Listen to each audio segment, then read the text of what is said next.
ఉమ్మడి నల్గొండ జిల్లాలో సుదీర్ఘ కాలం నుంచి అంటే 2005 నుంచి ఇప్పుడు 2024 20 ఏళ్ల పాటు 2 దశాబ్దాల పాటు ఆ జిల్లా ప్రజలు రైతులు ఆ ప్రాంతంలో నివసిస్తున్న ఎక్కువ పర్సెంటేజ్లో ట్రైబల్స్ మరి ఎస్ఎల్బిసి టనల్ వర్క్ పూర్తి చేయడానికి ఎంతో ఎదురు చూస్తున్నారు. దీనికోసం ప్రియ మిత్రుడు కోమటిరెడ్డి వెంకటరెడ్డి గారు అసలు వాళ్ళు మొదటి నుంచి పోరాటం చేసి ఈ ప్రాజెక్టు మంజూరు చేయించడంలో, ఈ ప్రాజెక్టు ఎక్స్టెన్షన్ ఇప్పించడంలో, ఈ ప్రాజెక్టులో అన్ని విధాలుగా వారు కష్టపడ్డారు. మరి ఈరోజు నేను ఒక శుభవార్త మీ ముందు ఇస్తున్నాను.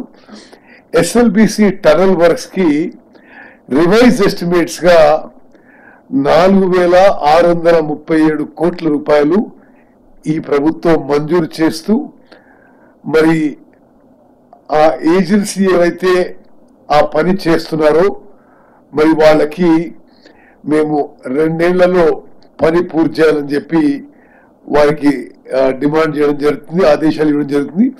అయితే ఈరోజు ఉదయం బట్టి విక్రమార్క గారు, కోమటిరెడ్డి వెంకటరెడ్డి గారు, నేను ఆ టనల్ దగ్గర పోయి ఆ టనల్ వర్క్స్ పరిశీలించి వాళ్ళ ఇంజనీర్లందరితో అదే విధంగా ఆ ఏజెన్సీతో కూడా సుదీర్ఘ చర్చలు జరిపి కేబినెట్ లో రివైజ్ ఎస్టిమేట్స్ మంజూరు చేయించాం. 4,637 కోట్ల రూపాయలు. అయితే ఔటర్ లిమిట్ గా సెప్టెంబర్ 2027 ఈ యొక్క ఎస్ఎల్బిసి టనలు ఆ డిండి బ్యాలెన్సింగ్ రిజర్వాయర్ ఇవన్నీ పనులు పూర్తి చేసి ప్రారంభం చేస్తామని చెప్పి కూడా మరి ఉమ్మడి నల్గొండ జిల్లా ప్రజలకు తెలియజేస్తున్నారు.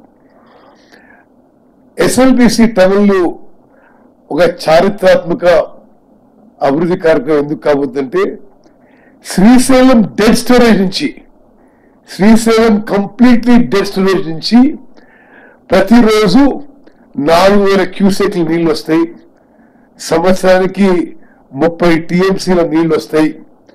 మరి 3 నుంచి 4 లక్షల ఎకరాలు మరి కోమటిరెడ్డి వెంకటరెడ్డి గారి నల్గొండ కాన్స్టిట్యున్సీ, మునుగోడు, దేవరకొండ మరి ఈ కాన్స్టిట్యున్సీలకి ఆ నీళ్లు బారితే అవంతా ఫ్లోరైడ్ ఏరియా, ట్రైబల్ ఏరియా. ఇది ఒక గొప్ప డెవలప్మెంట్ గా నేను భావిస్తున్నాను. ఇరిగేషన్ మంత్రిగా ఇది నాకు చాలా సంతృప్తి, సంతోషం.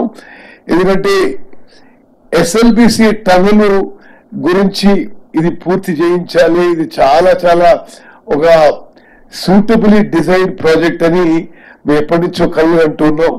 అది నా హయాంలో నేను ఇరిగేషన్ మంత్రి ఉండగా అది పూర్తయ్యే దిశకు వచ్చి నీళ్ళు వచ్చే దశకు రావడం కూడా అది నాకు ఎంతో మరి ఆత్మ సంతృప్తి, సంతోషం ఇస్తుందని చెప్పి కూడా నేను మనం చేస్తున్నాను.